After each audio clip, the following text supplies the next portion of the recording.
is MyFitnessPal Premium worth it? I started using the free version of MyFitnessPal in 2015, and then I spent 3 years from 2018 to 2021 with the premium version. Then in 2021, I got obsessed with trying to find the best nutrition tracking app, and I've since tested 24 other apps, which we've documented on the 𝘠𝗫𝗄.com YouTube channel. However, despite all of this time talking about other calorie and macro apps, people still ask whether MyFitnessPal Premium is worth paying for. So today I want to answer that question, and to do so effectively, I just finished spending the last 2 months reacquainting myself with MyFitnessPal Premium. A lot has changed since 2021, so I now have a fresh perspective as of 2025, not only as it relates to MyFitnessPal Premium, but also how it compares to the other apps. The short version is that while the premium version of MyFitnessPal is a drastic improvement from the free version, and many improvements have been made since I paid for it in 2021, there are still other calorie tracking apps on the market that are less costly and have better features. That said, some people may still choose to upgrade to MyFitnessPal Premium, and I'll cover that specific case below. So why consider MyFitnessPal Premium anyway? For so long, MyFitnessPal was the dominant calorie counting app on the market, and it was the go-to tool for many fitness enthusiasts and athletes. However, over the past few years, many of the useful features that the app offered were put behind a paywall, and they're only available if you upgrade your membership to Premium. For example, one of the most common complaints among users who use the free version was that the removal of the barcode scanner happened in 2022. This feature is one example of how MyFitnessPal made logging your food faster and easier, but it was only available if you were paying for the premium version of the app. These changes have made many longtime MyFitnessPal users feel the free version is much more tedious and less user-friendly. Despite the inconvenience,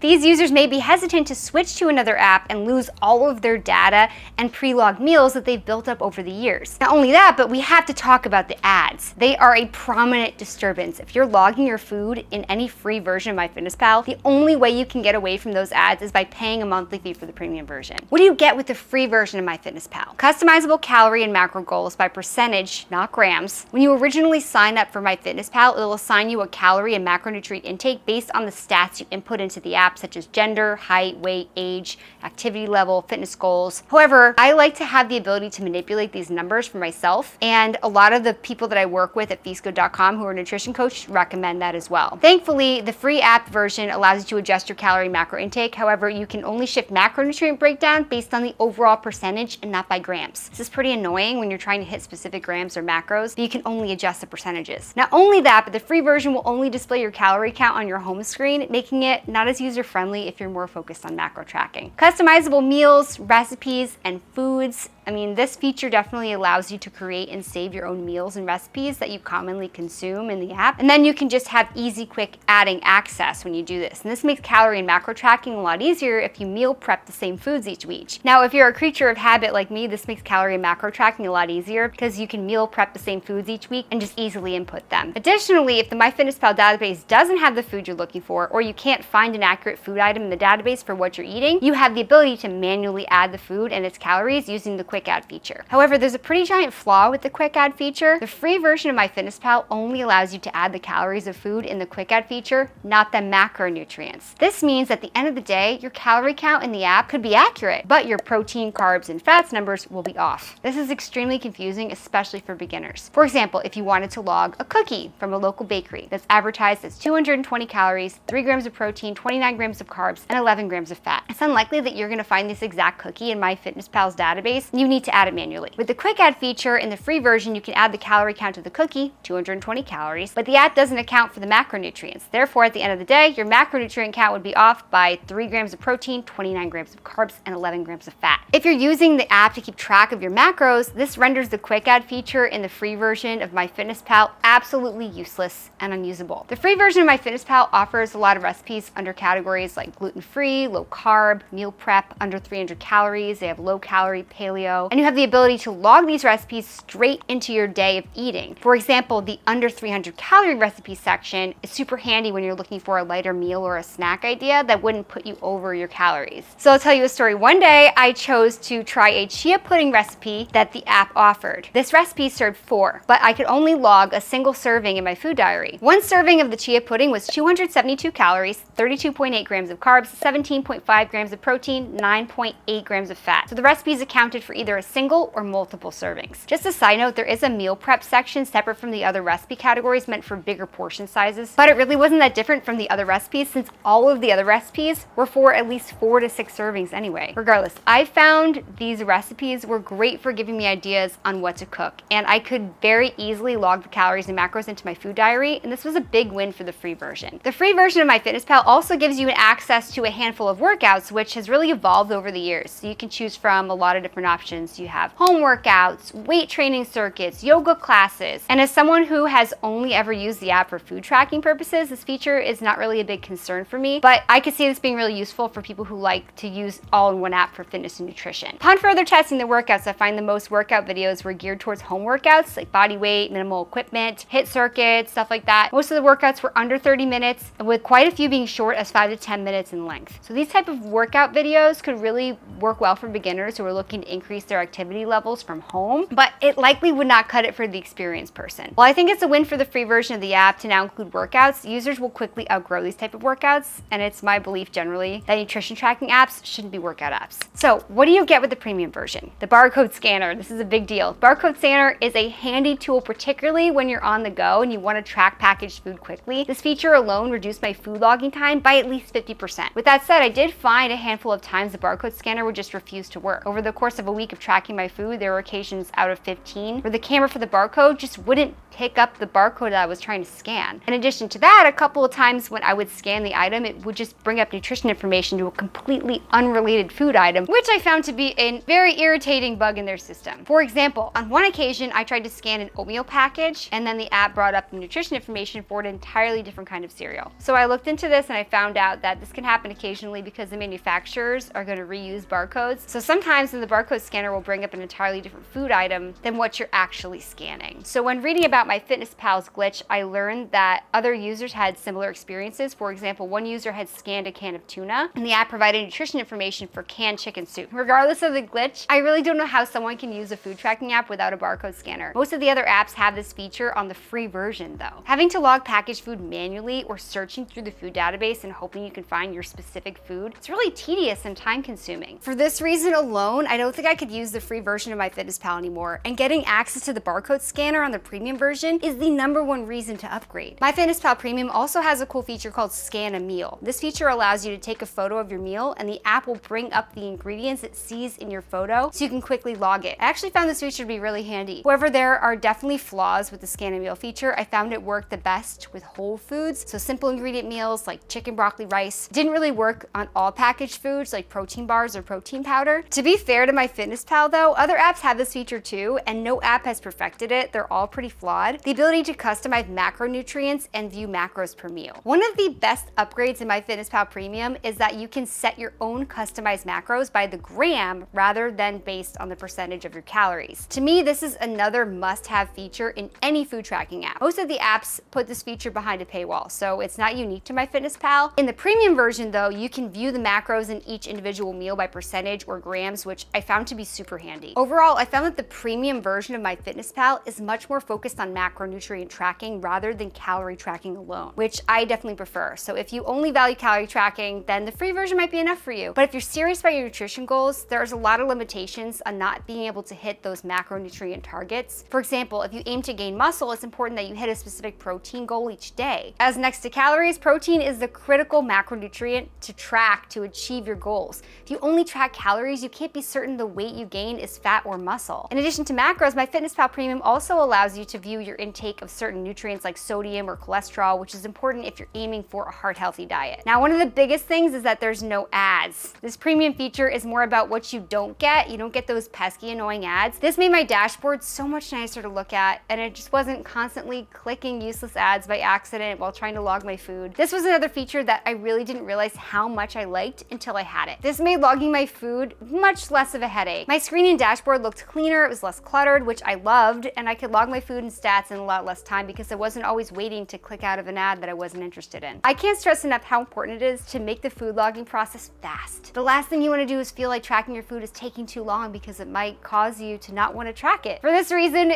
it's another premium feature that's worth it simply because you'll want to use the app long term. Another thing I want to talk about is for anyone who's intermittent fasting, this has guidance and a timer. So while intermittent fasting isn't really my thing, the feature feature might be handy for anyone who's practicing time-restricted eating in their diet. This feature is going to give you different fasting window options to choose from, like 12-12 or 14-10 or 16-8. Ultimately though, there wasn't a lot more to this feature, and to me this wasn't just a fancy timer that is conveniently in your tracking app. I haven't looked much into it, but there might be a free intermittent fasting app that does this single feature for free, so it's tough to know if having it in the premium MyFitnessPal version is worth it. One thing that's really great though is the premium version of MyFitnessPal offers a wider variety of workout videos than the free version. With that said, these videos were all geared towards home workouts, so body weight, HIIT circuits, stretching routines. However, the premium version does allow you to create your own workout routines, which is a lot more up my alley, so I decided to try making my own workout routines within the app. For example, I was able to design a workout called Gym Leg Day, where I added exercises like barbell squats, lying hamstring curls, deadlifts, and the database seemed to have almost every exercise I searched, and I could include the weight I lifted along with the number of reps and sets. With that said, I did not find this feature to be user-friendly at all. And that is because after I designed the workout, I only had the option to log it as is every single time versus having the ability to change the amount of weight I was lifting or the number of sets or reps I was doing. So, final verdict. Is it worth upgrading to MyFitnessPal Premium? Having used MyFitnessPal for years before 2021 and now having just tested it again for the past couple of months, here are some thoughts. I was surprised at just how much I enjoyed the features like the meal scanner, seeing my macronutrient breakdown in grams, and the lack of ads. However, I did find that there was a few bugs in the system causing inaccurate data. This happened enough times for it to become a concern for me. And keep in mind, I'm an experienced macro tracker, so this would be an even bigger concern for a beginner. I found that the premium version of MyFitnessPal still contained an insane amount of unverified food items when I searched for food. This is because MyFitnessPal uses user-contributed food entries, meaning anyone who manually logs a food item will have that food saved in the database, so this leaves rooms for a ton of error. For example, someone could log a teaspoon of almond butter as 10 calories instead of 100 calories. So this makes food logging pretty tedious because you have to sift through unverified and inaccurate food items to find the correct one. It can also easily result in very inaccurate food logs if you're an inexperienced food tracker, and this is going to negatively impact the way you reach your goals. Lastly, let's talk about the cost. Despite the added features included in the premium version, I did find the charge of $19.99 a month to be a bit on the pricey side for my budget, mostly because there are other apps on the market now that do what MyFitnessPal Premium does for cheaper and better. If you're someone who takes tracking your food seriously and you hate the idea of switching over to a whole new app, then upgrading to the premium version of MyFitnessPal will probably be worth it for you. However, if you're a dedicated food tracker and you're annoyed by the same things I've discussed and you want to save some money, I can confidently say that it's not worth upgrading, and you should consider switching to a different app entirely. For example, I just published a video called The Best Calorie and Macro Trackers, which was my full review of all the apps I've tested. Macro Factor was my top pick, costing $11.99 a month compared to MyFitnessPal's $19.99 a month. At a reduced cost, Macro Factor actually offers a built-in nutrition coach that will help you with recommendations based on your weekly data. This differs greatly from MyFitnessPal, which offers no recommendations or support after the initial onboarding process. Macro Factor also has a really large food database, and while this is something MyFitnessPal has as well, the quality of Macro Factor's database is far superior. If you want to learn more about Macro Factor, you can watch my full review of Macro Factor to see all of the added features that you get beyond MyFitnessPal, or you can enter the code FEASTGOOD when signing up to get 2 weeks free to play around. See you next time.